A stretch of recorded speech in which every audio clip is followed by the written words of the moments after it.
بھائیو، کچھ لوگوں نے یہ مشہور کیا ہوا ہے کہ اسٹرابری کو زقوم کہتے ہیں، اور زقوم جہنم کا پھل ہے،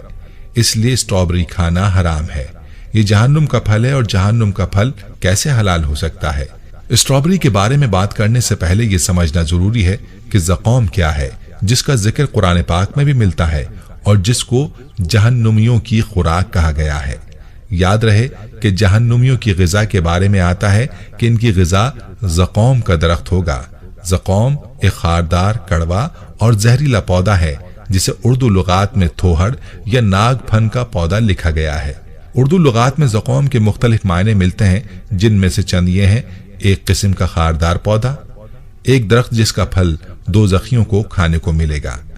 تھوہڑ کا پودا جو خاردار اور کڑوا اور زہریلا ہوتا ہے، دوزخ کا ایک درخت جس سے دوزخی اپنی خوراک حاصل کریں گے، زہریلی اور مہلک غذا ناگ پھنی۔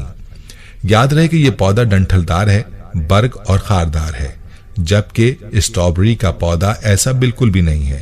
یاد رہے کہ زقوم اور اسٹرابری دونوں نام، صورت، ذائقے میں بالکل مختلف اور الگ الگ ہیں، اسی لیے اسٹرابری کو زقوم قرار دینا درست نہیں ہے۔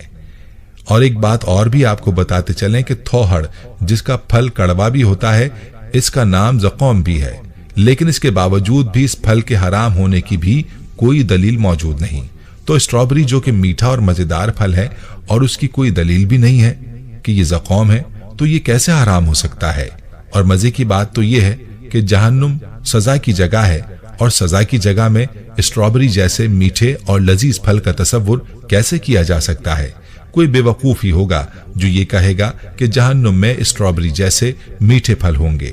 پیارے بھائیوں، اسٹرابری کو زقوم کہنے کی جو دوسری دلیل بتائی جاتی ہے وہ یہ کہ یہ نام عربی والا نہیں ہو سکتا، بلکہ یہ اردو کا زقوم ہوگا، اور اس کے معنی وہ نہیں ہو سکتا جو کہ عربی والے زقوم کا ہوتا ہے، بلکہ اسٹرابری تو ایک خوش نما ذائقے دار پھل ہے جو دنیا کے تقریباً تمام ممالک میں پایا بھی جاتا ہے، اور عربی زبان میں سے فراولا کہا جاتا ہے، جو کہ لاطینی زبان سے عربی زبان میں منتقل ہوا ہے۔ معلوم ہوا کہ جو لوگ اسٹرابری کو زقوم کہتے ہیں وہ غلط ہیں۔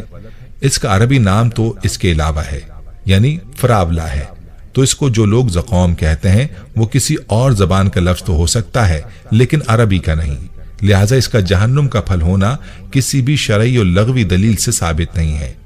اسی لیے اس کا کھانا بلا شبہ جائز اور حلال ہے۔ اور یہ بات بھی ثابت ہو گئی کہ جو لوگ یہ کہتے ہیں کہ نبی کریم صلی اللہ علیہ وسلم نے اس پھل کو کھانے سے منع فرمایا ہے، تو یہ بھی بے بنیاد بات ہے،